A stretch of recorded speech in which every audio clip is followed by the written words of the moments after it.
7 times Nora Daly stood before the matrimonial board of Redbow humiliated. 7 times a respectable man looked at her fire-scarred hands and rigid spine, then quickly walked away. Out here, a woman without a husband was a liability. They called her unmarriageable, ruined, cursed by bad luck. Until a heavy shadow blocked the saloon doors. A mountain man smelling of wood smoke and old blood who survived the high ridges where outlaws froze. He didn't want a soft, weeping bride. He wanted a survivor. Dust coated the floorboards of the mercantile thick enough to hold the footprints of every man who had walked away from Nora Daly. Amos Weaver stood by the pickle barrels, his hat clutched to his chest like a shield. He was the 7th. A corn farmer from the lower valley, Amos had a weak chin and a desperate need for a woman to churn his butter and bear his children. Yet as he looked at Nora, his gaze darted everywhere but her face. He looked at the flour sacks. He looked at the rusted tin cups hanging from the ceiling. He looked at the raised, white skin wrapping around Nora's left forearm, the burn scars that vanished beneath the collar of her faded gingham dress. "It just ain't fitting, Nora." Amos muttered, his voice barely louder than the buzz of horseflies against the windowpane.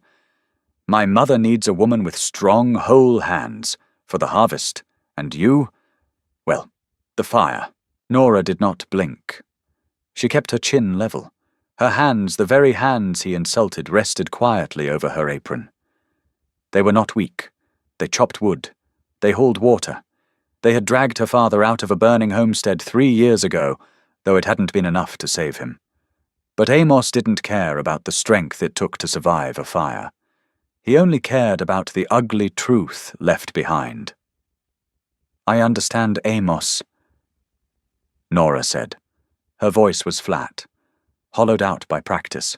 Amos nodded, relieved he wouldn't have to face a woman's tears. He turned and practically bolted out the door, the bell jingling a harsh, mocking tune in his wake. Nora stood alone in the quiet gloom of the shop. 7 men. Over 2 years, the town council had arranged 7 meetings to find her a match, a desperate charity to rid themselves of an orphaned spinster. First was the blacksmith who wanted a pretty thing to show off at church. Second was the schoolteacher who found her silence unnerving. 3rd, 4th, 5th, and 6th, all practical men who took one look at her scarred flesh and her fierce, unsmiling eyes and decided she was broken goods. A woman marked by tragedy was a woman who would bring bad luck to a harvest. She turned back to the counter, picking up her small basket. 1/2 pound of oats, a tin of coffee. She counted out her coins, well aware of the pitying stare of Widow Higgins behind the register. "Don't you mind him, dear?" Widow Higgins offered her voice, dripping with the kind of syrup that made Nora's teeth ache. "God has a plan for everyone, even the afflicted. Ring up the oats, Martha." Nora didn't have the energy for politeness. Outside, the sun was a hammer. Heat radiated from the hard-packed dirt of Redbow's main street, baking the smell of horse manure and stale beer into the air. Nora walked with purpose. If she walked fast, the men lounging outside the saloon wouldn't have time to throw their jagged little jokes. If she kept her eyes on the distant tree line, she wouldn't have to see the smug faces of the town girls walking arm in arm with their suitors. Cynicism had built a fortress around her ribs. She didn't want their pity, and she certainly didn't want a man like Amos Weaver. But the reality of the frontier was brutal mathematics. A single woman had no land rights. Her father's claim had been repossessed by the bank. She survived by washing heavy wool blankets for the boarding house, her scarred skin cracking and bleeding in the lye water. Without a husband, she was a stray dog waiting for winter to finish her off. Up in the Bitterroot Range, winter was already threatening. Gideon Cross didn't care about the marital politics of Redbow. He cared about salt gun powder and the price of beaver pelts. He rode into town leading 2 heavily laden pack mules. The street went quiet as he passed.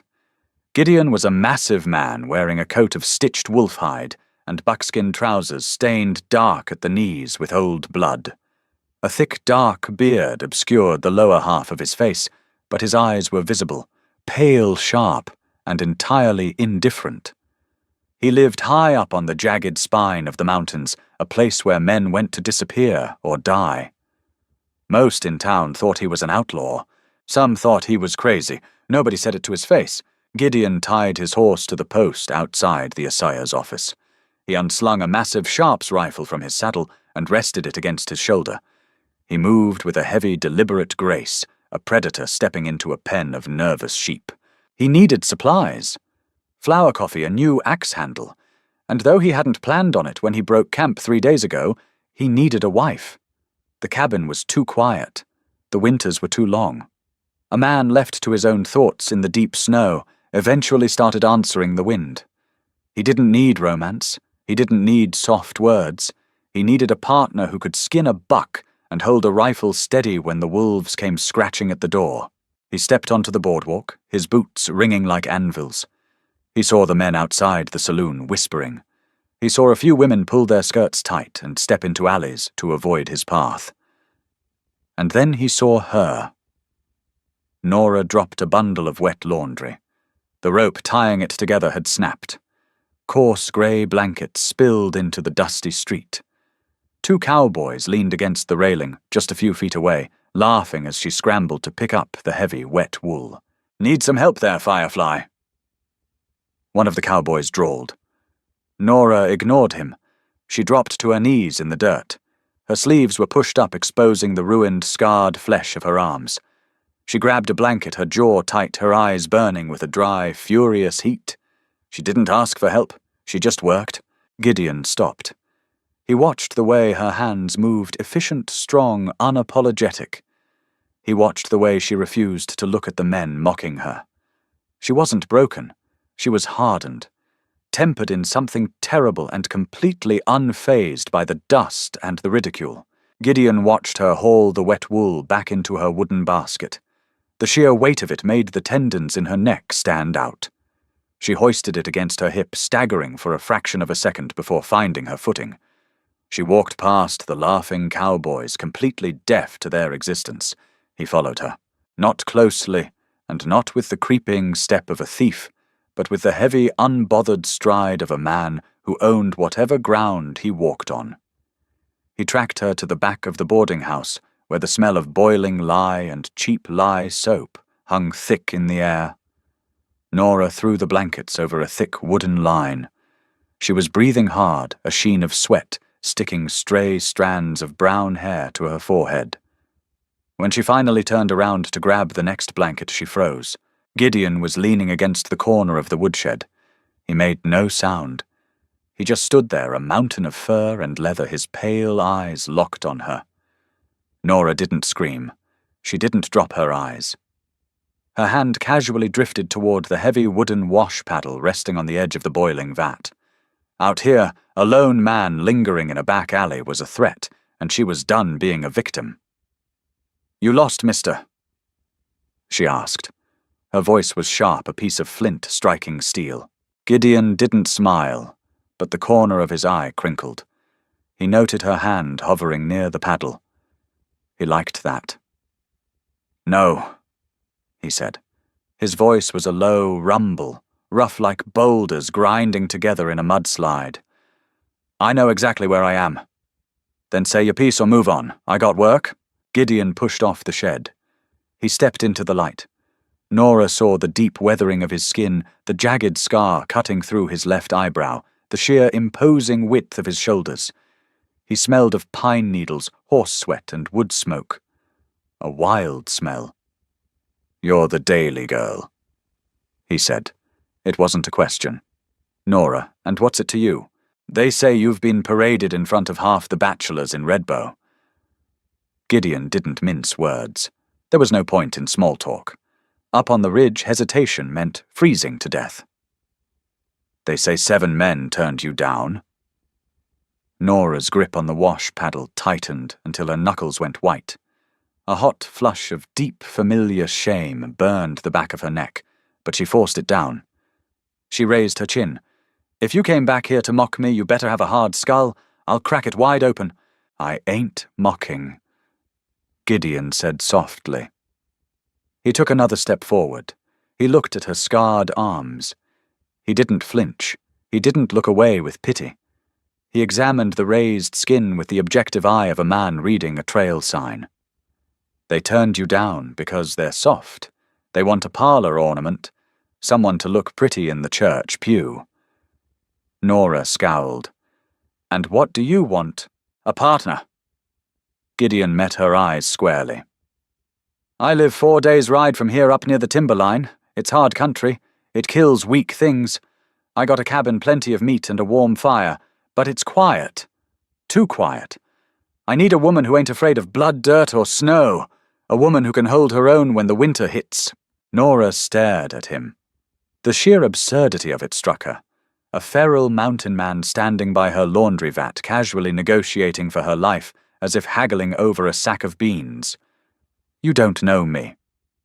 I know you dropped your laundry in the mud and didn't ask those fools for help. Gideon replied. I know you're looking at me like you're calculating the best place to hit me with that paddle. You got grit. I need grit. I'm scarred. She challenged, thrusting her left arm forward, forcing him to look at the worst of it. Most men can't stomach the sight of it. Gideon reached out. Nora flinched, expecting him to grab her, but he didn't. He slowly pulled back the sleeve of his heavy buckskin coat, exposing his own forearm. It was a mess of jagged, puckered skin, the unmistakable gouges of a bear's claws as running from his wrist to his elbow.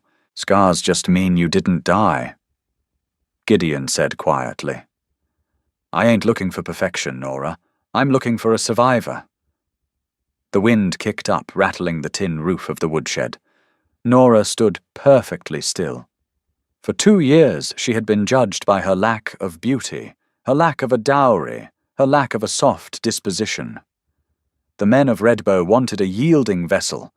This man, a stranger carved from the wilderness, was offering her an exit. Not a romance, a transaction of survival. I don't cook fancy meals. Nora warned, her voice losing a fraction of its defensive edge. Good, I eat stew. I speak my mind. I won't be ordered around like a dog. I got a dog. He listens fine. I need a wife. Gideon reached into his coat and pulled out a heavy leather coin purse. He tossed it onto the wooden lid of the wash vat. It landed with a heavy metallic thud. That'll settle your debts in town. Pack whatever you have. We leave at dawn. He turned away, not waiting for an answer, assuming the deal was struck. Wait. Nora called out. Gideon paused, looking over his broad shoulder. What's your name? She asked. Gideon Cross. I ain't saying yes yet, Gideon Cross. Gideon finally smiled. It was a small, dangerous thing, completely transforming his harsh face. You will, he said, and then he walked away, leaving Nora alone with the boiling water, the heavy purse of gold, and a choice that would tear her life apart. Dawn arrived in Redbow, with the color of a bruised plum, spilling weak light over the rooftops. Nora stood in the cramped, airless attic room of the boarding house, tying the last knot on her canvas sack. She owned 3 dresses, a pair of sturdy boots, a sewing kit, and a cast-iron skillet that had belonged to her mother. That was the sum total of 22 years of living. Downstairs, she had dropped Gideon's gold on Widow Higgins's kitchen table. The older woman had stared at the coins, her eyes wide, before looking up at Nora with a mixture of horror and vindicated cruelty. A mountain wild man, the widow had hissed, clutching her shawl. You're trading your immortal soul for a scrap of meat, Nora Daly. He'll bury you under the snow, and nobody will ever know. Nora had simply turned her back and walked out. Gideon was waiting by the edge of town, right where the wagon ruts faded into wild grass. He sat atop a massive roan gelding holding the reins of a piebald mare. The 2 pack mules stood behind him, loaded heavy with the winter provisions he had secured. The air was already thick with the morning heat, but Gideon wore his buckskin coat like armor. You brought the skillet. He noted his voice scraping the quiet morning air. It's seasoned, right? Nora replied. She threw her sack toward him. He caught it with one massive hand, securing it to the mule's rigging with a series of sharp, efficient pulls. He didn't offer a hand to help her mount the piebald. He just watched. Nora appreciated that. She gripped the saddle horn, her scarred forearm flexing as she hauled her weight up into the seat. Her dress hiked up, showing the worn leather of her boots, but she didn't bother pulling it down. Modesty was a town luxury. Gideon turned his horse toward the looming shadow of the Bitterroot Range. "Keep her head up on the shale," was all he said before spurring his mount forward. They rode in silence. The town of Redbow vanished behind a rise of dust and dry scrub brush within an hour, and with it the suffocating weight of 100 judgmental eyes. Nora felt a strange, terrifying lightness in her chest. She had jumped off a cliff, and now she was simply waiting for the ground. By midday, the heat gave way to the sharp, biting chill of elevation. The dirt path dissolved into a treacherous trail of loose rock and sheer drops. Pines replaced the scrub oak, towering above them like ancient sentinels. The air grew thin, smelling of crushed needles and cold stone. Nora's thighs burned. Her back ached with a deep, grinding throb.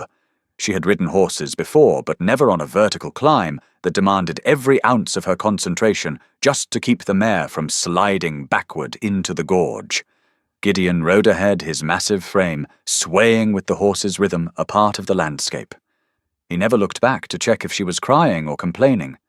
He assumed she would keep up. When they finally stopped at twilight to rest the animals, Nora practically fell from the saddle. Her legs buckled, but she caught herself against the mare's flank, biting her lip to keep from making a sound. Gideon dismounted, pulling a canteen and tossing it to her. "Drink slow. The air up here thins the blood, makes you dizzy."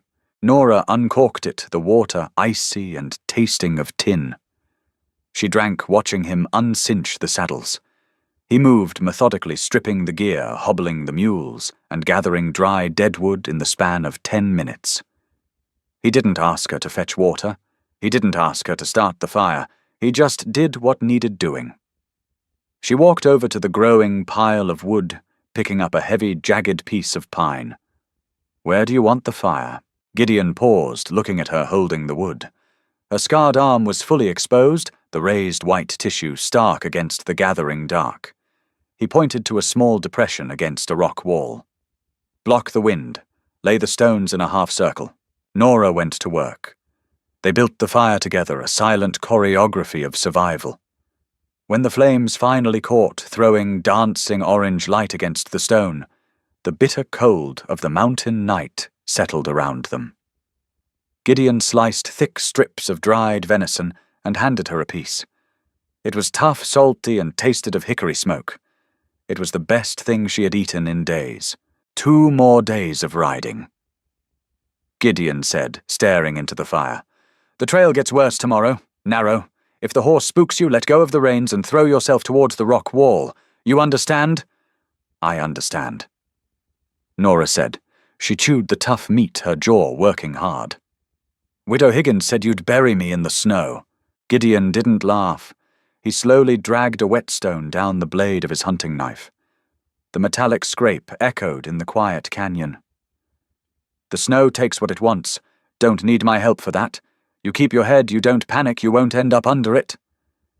He sheathed the knife and stood, pulling a heavy bear hide from the pack. He tossed it onto the ground near the fire, a crude bed. "Sleep," he ordered. "We move before the sun hits the ridge." He took his rifle and walked to the edge of the camp, sitting with his back against a pine fading completely into the shadows. He was taking the first watch. Nora looked at the bear hide, then out into the absolute blackness of the wilderness. There were no walls here, no town council, just the cold, the dark, and the mountain man standing between her and the wolves. She curled into the heavy fur, the smell of wild earth wrapping around her, and for the first time in 3 years, she slept without dreaming of fire. The ascent battered them. For 2 more days they climbed into the jagged teeth of the mountains, navigating switchbacks so narrow Nora couldn't see the ground beneath her stirrups, only empty air plunging thousands of feet into blue mist. The cold turned vicious, biting through her thin cotton dress and the wool blanket she had wrapped around her shoulders. Gideon remained a stoic anchor. When the wind howled down the ravines, threatening to push the mules over the edge, He dismounted and led them by hand his boots, finding purchase on sheer icy rock where there seemed to be none. He was brutally efficient. He didn't offer comforting words when Nora's hands went numb. He simply stopped, grabbed her reins, and told her to put her hands inside her armpits until the blood returned. It wasn't kindness, it was logic. Frostbite meant losing fingers, and out here a woman without fingers was a dead woman. Late on the afternoon of the third day, the trail leveled out. They crested a massive ridge lined with ancient wind-twisted spruce. Before them lay a high alpine valley, a hidden bowl of golden grass and silver streams ringed by snow-capped peaks that pierced the clouds. "We're here," Gideon grunted. Nestled against the tree line built directly into the side of a steep, rocky hill was a cabin. It wasn't a quaint homesteader's shack. It was a fortress. Thick, unpeeled logs locked together with heavy mud chinking. The roof was pitched steep to shed the winter snow, covered in sod and thick bark. A stone chimney breathed a thin, lazy line of grey smoke into the freezing air. As they rode closer, a deep, rattling bark shattered the quiet. A massive dog-part, wolf-part mastiff with a coat the colour of dirty ash barreled out from beneath the porch. He hit the end of his heavy chain with a violent snap, baring teeth that could easily crush a femur. Nora's mare sidestepped nervously. "Quiet, Scrap!" Gideon commanded, his voice slicing through the frantic barking. The dog snapped its jaws shut instantly. He dropped to his belly, whining a low, rumbling greeting as Gideon swung down from the saddle. Gideon walked to the beast, unhooking the chain. Scrap immediately shoved his massive head against Gideon's blood-stained knee. Gideon looked back at Nora. "Get down. Let him smell you." Nora swung her stiff leg over the saddle, her boots hitting the frozen dirt with a dull thud. Her knees screamed in protest. She stood rigid as the massive dog trotted over. Scrap was taller than her waist. He had one torn ear and eyes the colour of pale amber. He pushed his wet, scarred snout against her hands. Nora didn't pull away. She let him breathe her in the smell of fear, horse sweat, and wood smoke. Slowly she raised her scarred left hand and ran it over the coarse fur of his neck. The dog leaned into her palm, letting out a heavy breath. "He likes you," Gideon said, hauling a sack of flour off the mule. "That's good. If he didn't, I'd have to leave you outside." Nora wasn't sure if he was joking. She decided he probably wasn't. She grabbed her skillet and her canvas sack and followed him up the heavy wooden steps. Gideon kicked the heavy oak door open. It swung inward on iron hinges. Nora stepped over the threshold, her eyes adjusting to the dim interior. It smelled intensely of tanned hides, dried herbs, and old wood ash. The space was purely functional. A massive stone fireplace dominated one wall. Heavy cast-iron pots hung from hooks. The floor was rough-hewn planks covered in thick bear and elk rugs. In the corner sat a heavy wooden table and 2 chairs. Against the far wall was the bed. It was a wide frame of peeled pine logs piled high with thick furs and woolen blankets. One bed. Nora stared at it. The cynical fortress around her heart tightened. This was the transaction. She had traded the humiliation of Redbow for this isolated room, and now the bill was coming due. She gripped the handle of her mother's skillet tightly, her knuckles white. Gideon walked past her, dropping the flour sack onto a heavy wooden counter. He stripped off his heavy coat, revealing a faded flannel shirt stretched tight over his massive shoulders. He turned and caught her staring at the bed. He didn't smirk. He didn't take a step toward her. He just crossed his arms. "You look like you're about to swing that iron," he said, his pale eyes reading her completely. "I told you I wasn't a parlor ornament," Nora said, her voice dropping into a low, defensive gravel. "But I ain't a whore either. I don't know how this works. I don't know what you expect." Gideon let out a long, slow breath. He walked over to the woodbox, grabbed 3 split logs, and threw them onto the dying embers in the hearth. He stirred the coals with an iron poker until the flames leaped up, throwing wild shadows against the log walls. "I expect you to keep the fire going while I check the trap lines." Gideon set his back to her. "I expect you to help me salt the meat so we don't starve in January. I expect you to shoot anything that tries to break down that door while I'm gone."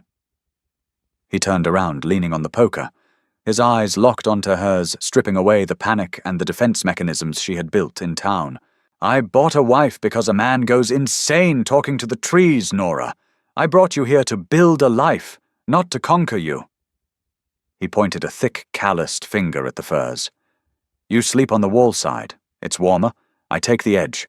And unless you invite me, I don't cross the middle. We clear." Nora let out a breath she felt she had been holding for 3 days. The tension in her shoulders cracked a sharp, physical release. He wasn't a monster. He was just a man surviving at the edge of the world, offering her the exact same courtesy. "We're clear," Nora said. She finally set the skillet down on the stove. Gideon nodded once. "Good. Now peel those potatoes. We got an hour of daylight left and I need to bleed the mule." He walked out the heavy door, thudding shut behind him. Nora stood alone in the center of the cabin. The fire crackled, pushing the bitter cold back into the corners.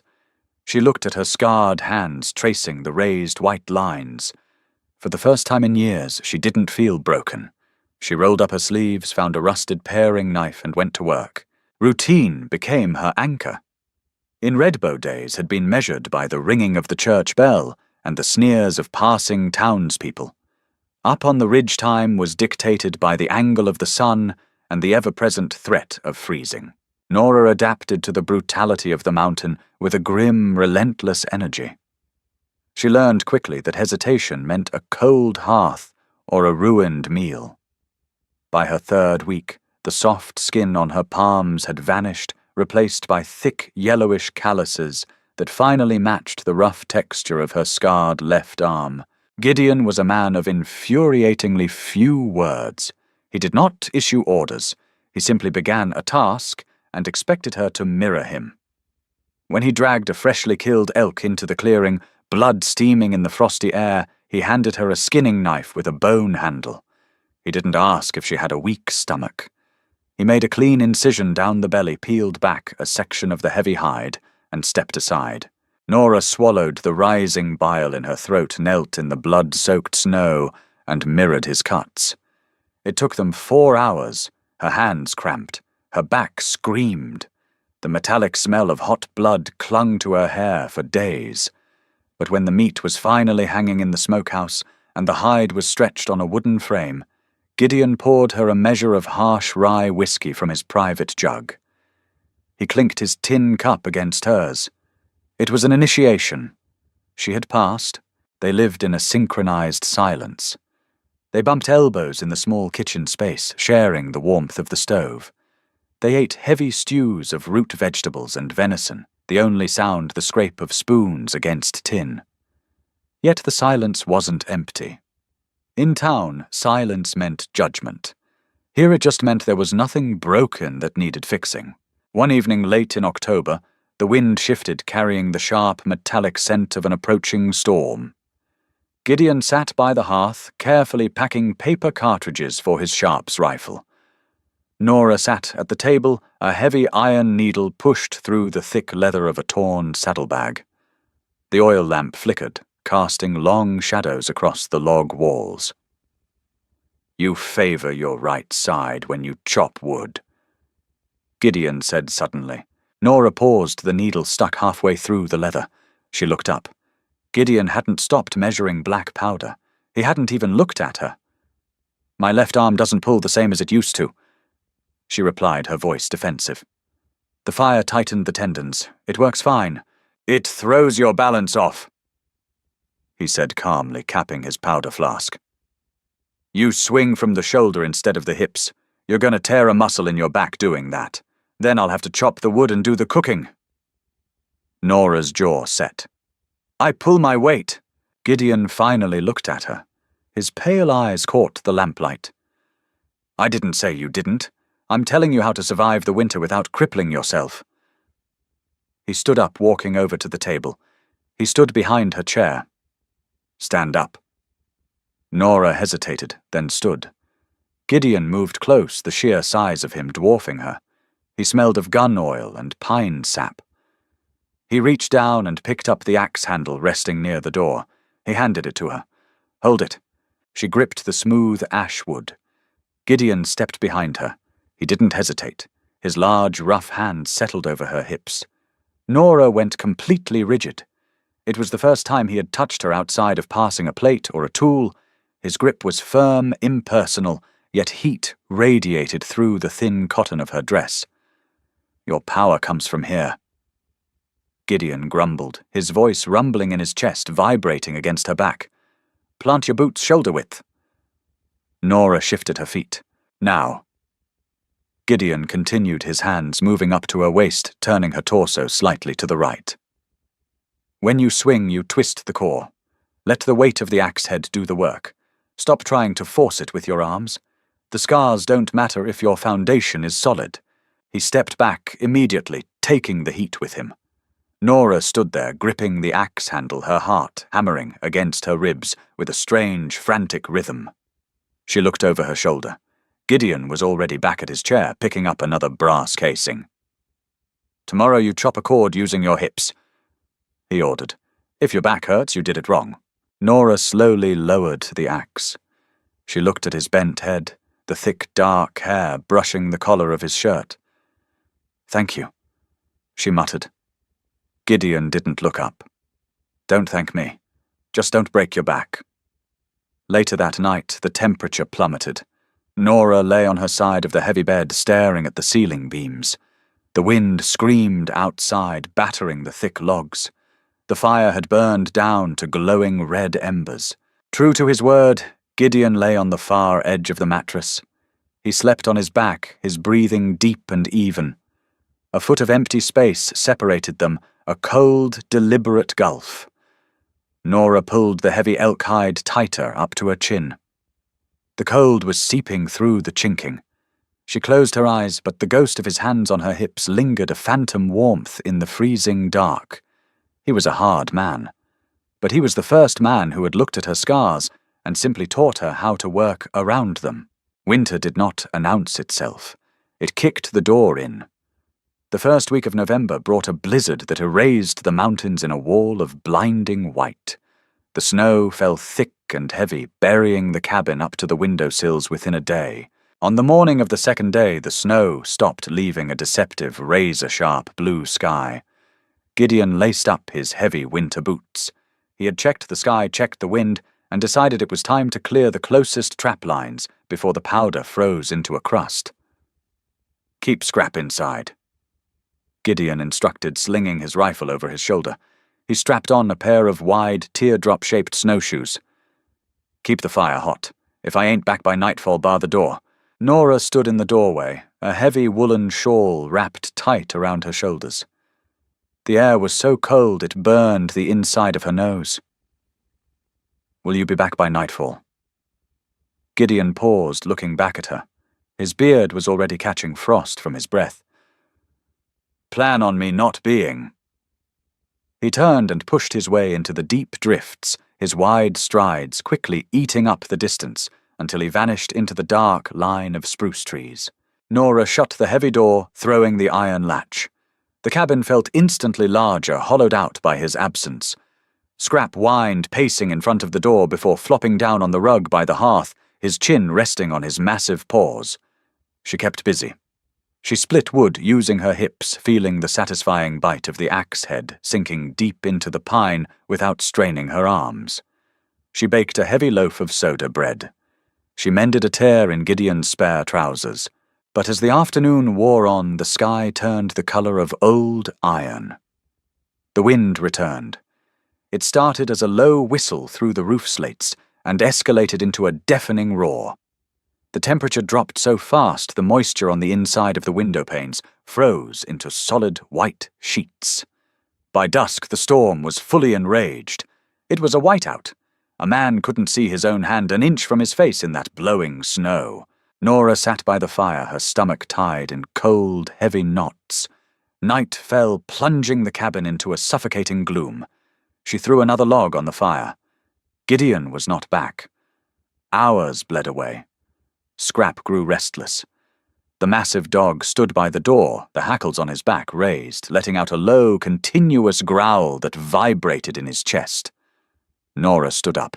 She grabbed the heavy iron poker. "What is it, boy?" Scrap snapped his jaws, barking once a sharp, aggressive sound directed at the heavy oak door. Nora's blood ran cold. The wind was howling, but beneath it she heard a sound that made her breath hitch. A heavy, desperate scratching against the outside wood. "If I ain't back by nightfall, bar the door." She backed away. It could be a starving cougar. It could be a bear pushed out of its den by the storm. Then came a heavy, muffled thump against the lower panels. Scrap lunged forward, barking furiously, scratching at the latch. Nora froze. Scrap wouldn't try to break down the door to attack a predator. He wanted to get to the other side. Dropping the poker, Nora ran to the door. She grabbed the heavy iron bar and threw it back. The wind violently ripped the door from her grasp, throwing it open and instantly filling the cabin with a swirling vortex of snow and freezing air. A massive shape collapsed over the threshold, hitting the floorboards with a heavy thud. Nora screamed against the wind, throwing her weight against the door to force it shut. She slammed the iron bar into place, cutting off the deafening roar of the storm. She spun around. Gideon lay face down on the floor, covered in a 2-inch layer of solid ice. His snowshoes were gone. His rifle was gone. "Gideon." Nora dropped to her knees. He didn't move. Scrap was frantically licking his master's frozen face. Nora grabbed Gideon's heavy shoulders, using every ounce of her strength to roll him over. His face was a terrifying shade of grey. His lips were blue. His eyelashes were frozen shut. Panic threatened to choke her, but the brutal practicality she had learned over the last month kicked in. Survival was mathematics. If she panicked, he died. She grabbed his frozen boots. The laces were encased in ice. She ran to the kitchen counter, grabbed the bone-handled hunting knife, and slashed through the heavy leather laces. She ripped his boots off, then his frozen socks. His toes were waxy and white. Frostbite. She hauled him toward the hearth, pulling him by the collar of his coat until he was inches from the roaring fire.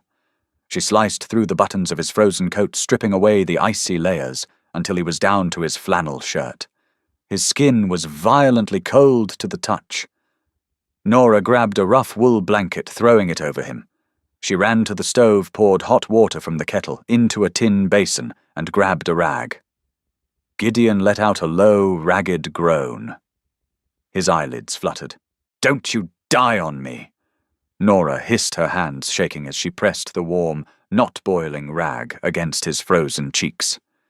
"You arrogant bastard, you don't get to buy me and then die in the snow!" Gideon's chest heaved.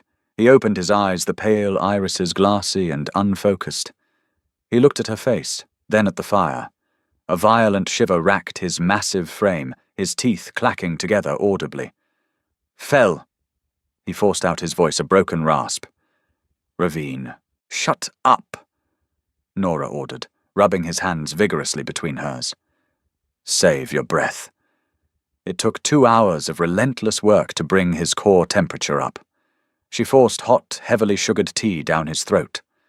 She rubbed his feet and hands until the terrifying, waxy whiteness gave way to an angry, painful red.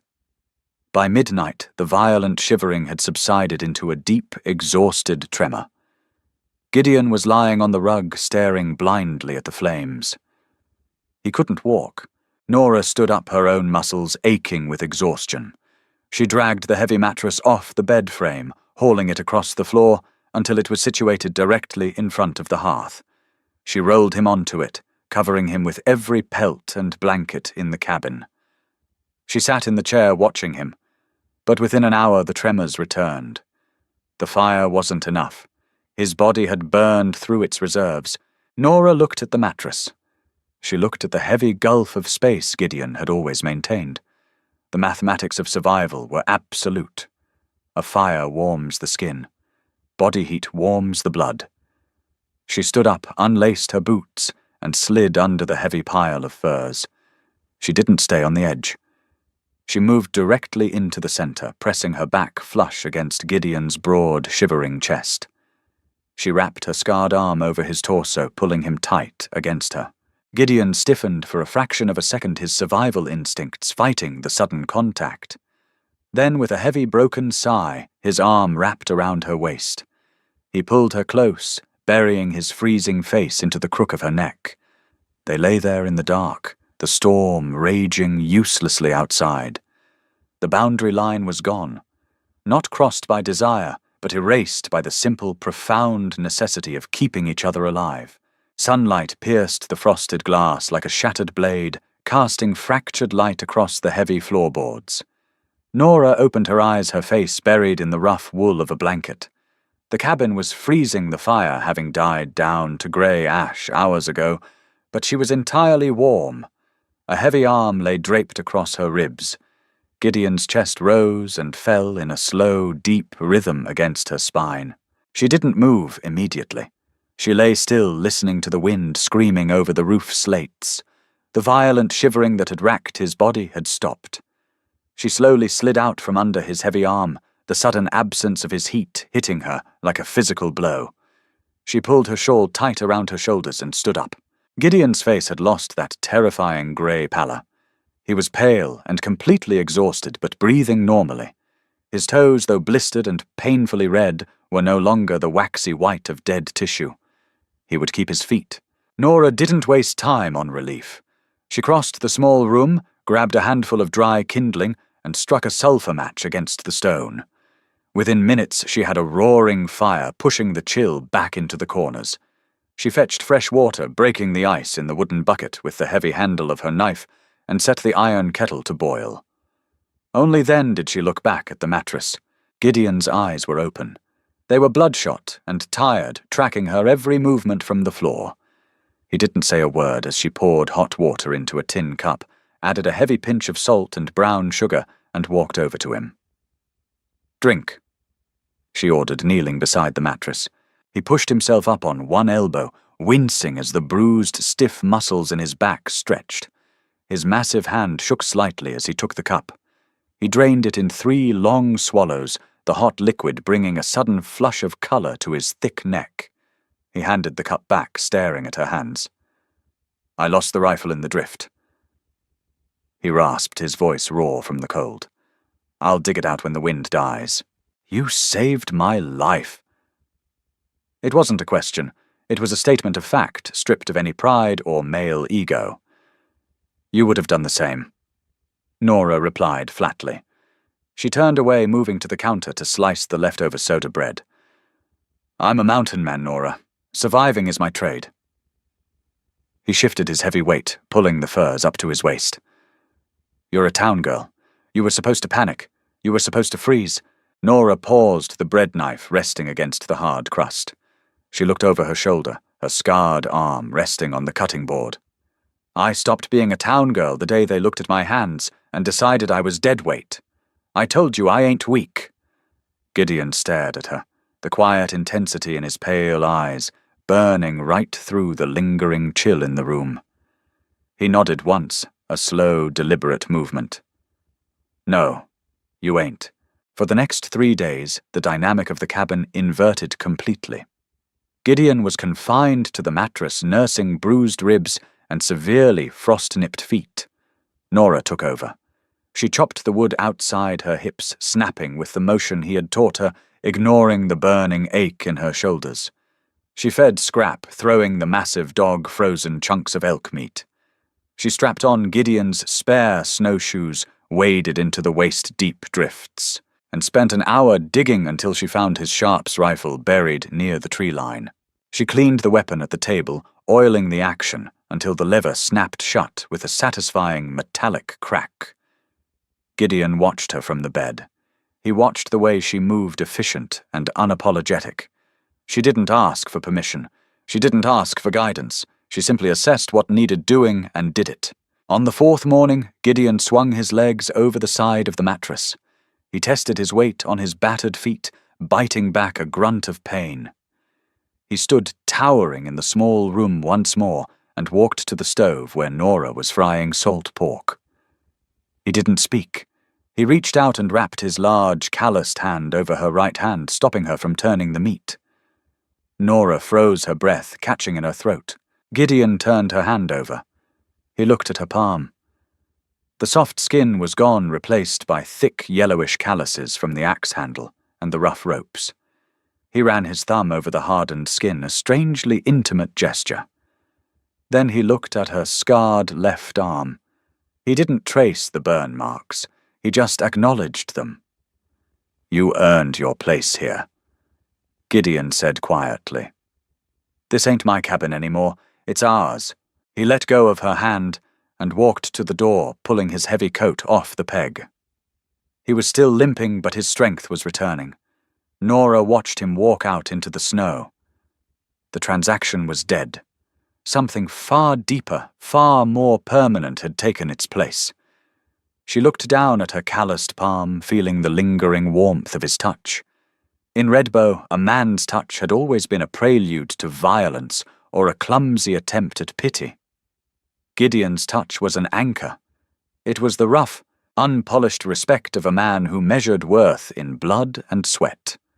She turned the salt pork, the fat popping and hissing against the iron skillet.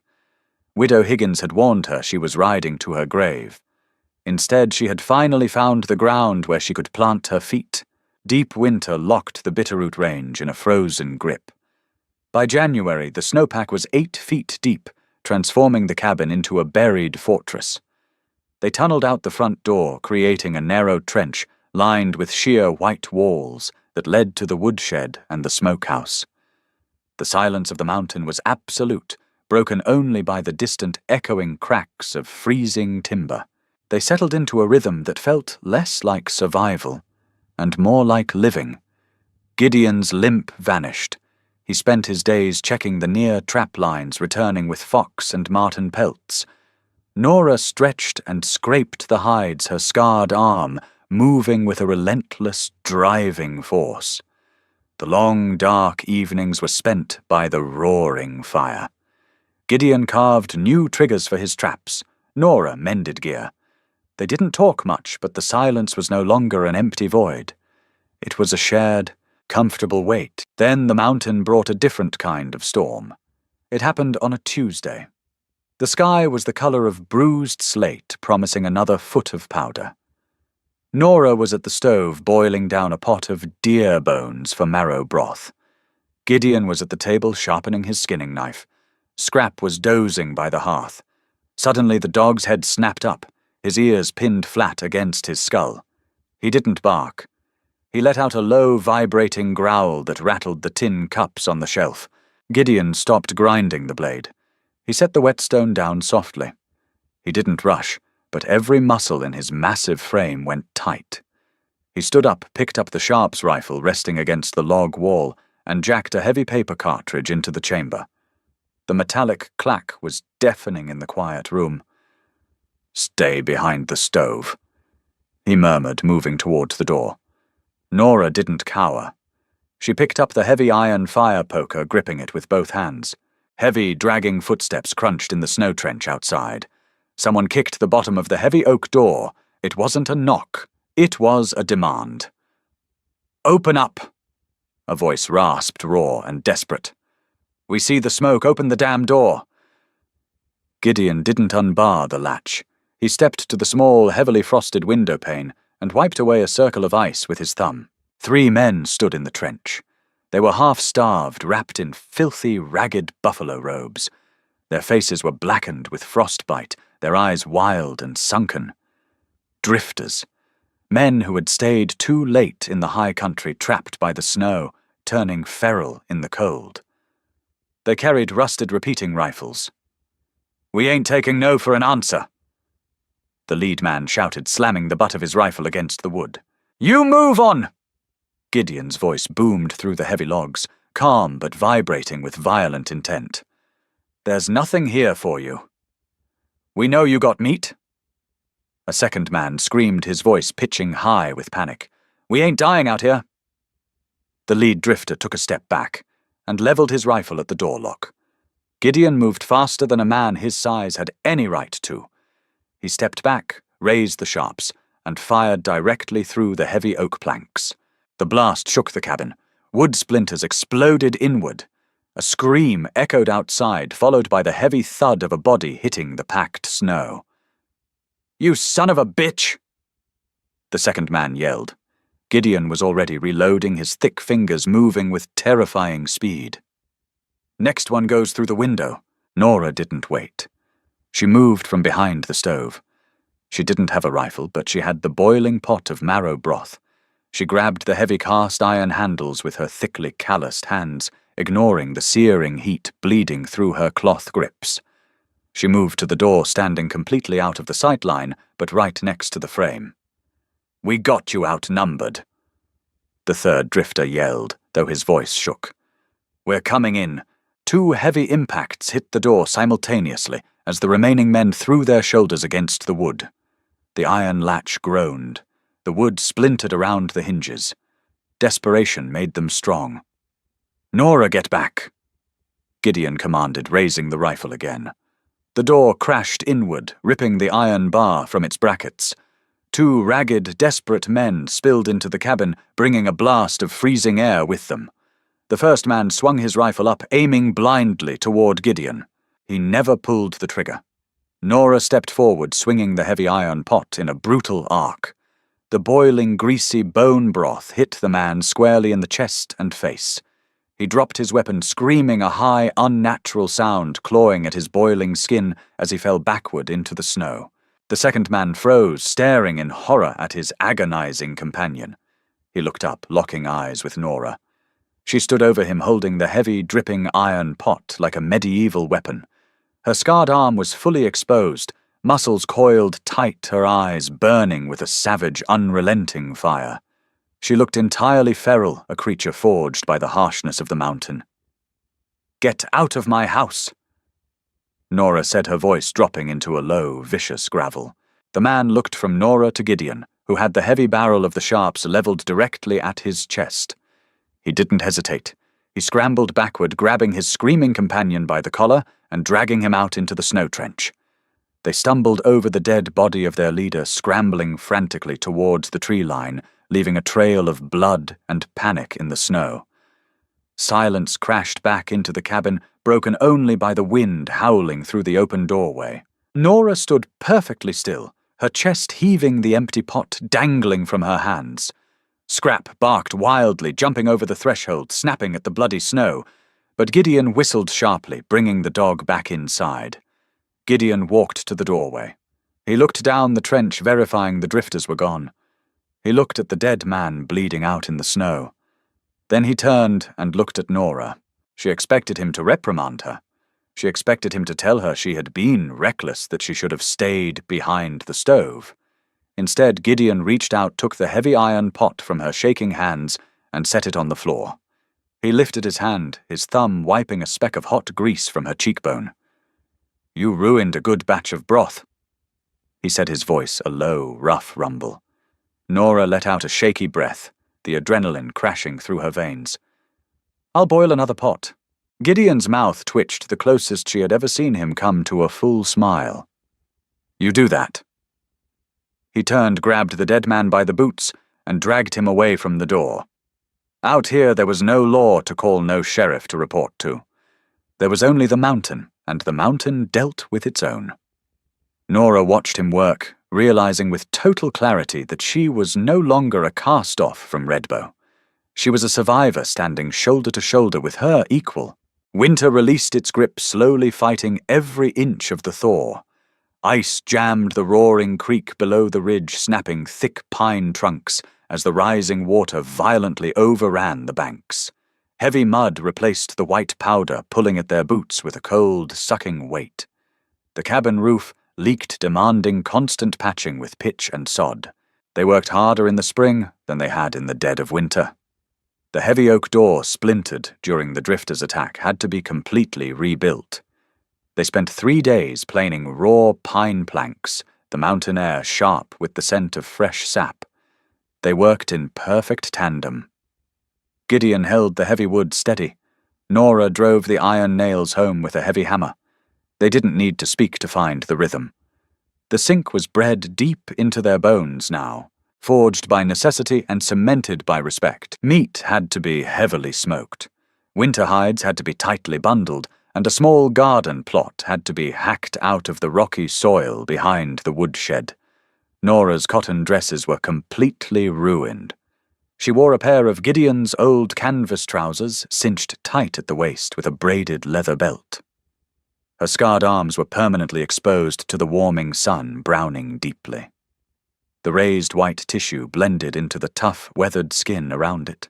She caught her reflection in the creek one afternoon while scrubbing a skillet. The frightened, defensive girl who had stood humiliated in Redbow's mercantile was completely gone. The woman staring back had hard, calculating eyes, a sharp jaw, and hands that knew exactly how to kill and how to heal. Inside the cabin, the invisible boundary line on the mattress had vanished. Since the night of the blizzard, the deliberate gulf between them had steadily closed. It wasn't discussed, it was just accepted. A calloused hand resting on a knee near the fire, a broad shoulder deliberately brushing against hers in the cramped kitchen. By March, they slept completely tangled in the heavy furs.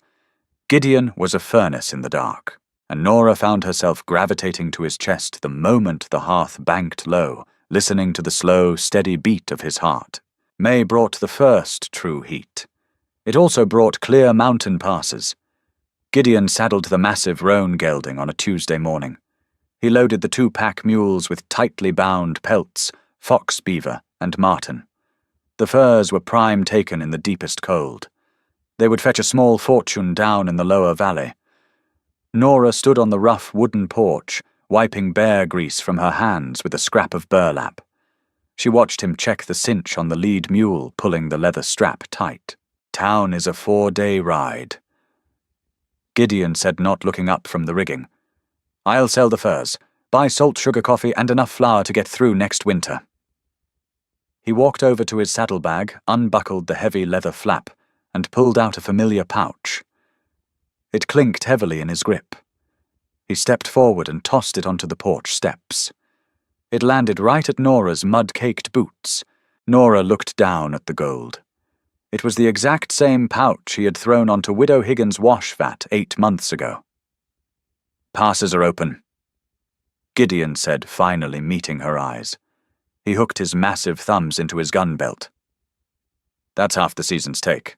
More than enough to buy a stagecoach ticket out of Redbow. Go east, St. Louis, Chicago, places where folks don't care about a scarred arm or a small-town council's gossip. You earned your share. You don't owe me a damn thing. Silence stretched between them, heavier than the thick spring mud. Nora stared at the pouch, then up at the towering, battered man who had pulled her out of hell and dragged her to the very edge of the world. He was giving her an exit, a clean, undeniable break. He wasn't demanding she stay. He was proving in the only language he knew that he didn't own her. She stepped off the porch, her boots sinking deep into the wet earth. She bent down, picked up the heavy leather pouch, and walked directly up to him. She didn't hand it back.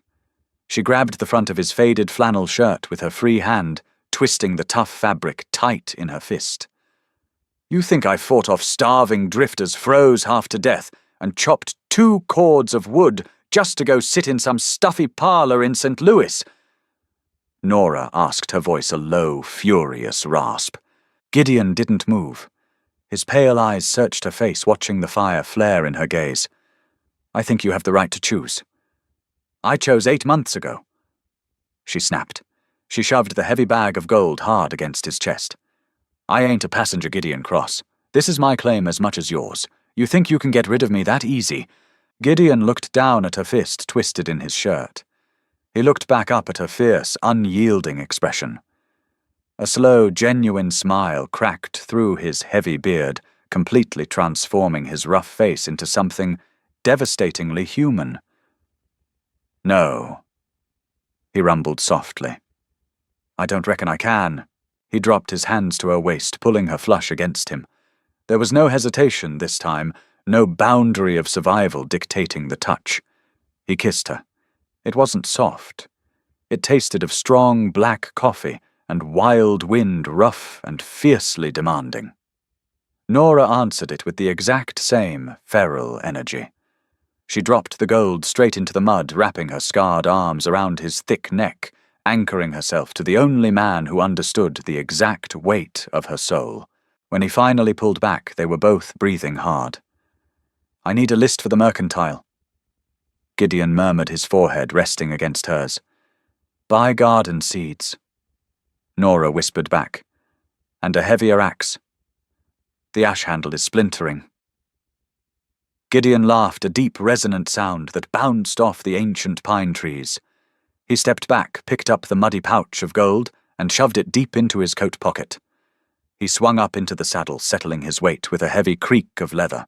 4 days down, 4 days back," Gideon told her, gathering the reins. "Keep the dog inside at night. Cougars are trailing the deer herds. Just make sure you bring the coffee back." Nora replied, crossing her arms over her chest. She watched him ride down the winding trail, leading the mules into the dark line of spruce. He didn't look back. He didn't need to.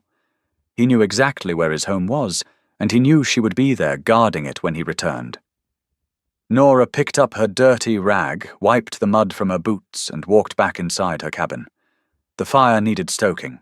If Nora and Gideon's journey from outcasts to true equals kept you hooked, hit that like button and let me know in the comments below. Did Nora make the right choice, staying on the brutal mountain, or should she have taken the gold and headed east? Your thoughts make these stories come alive. Don't forget to share this video with your fellow frontier romance fans and hit subscribe so you never miss a tale of survival grit and rugged love. The wild is unforgiving, but so are the hearts of those who tame it. See you in the next one.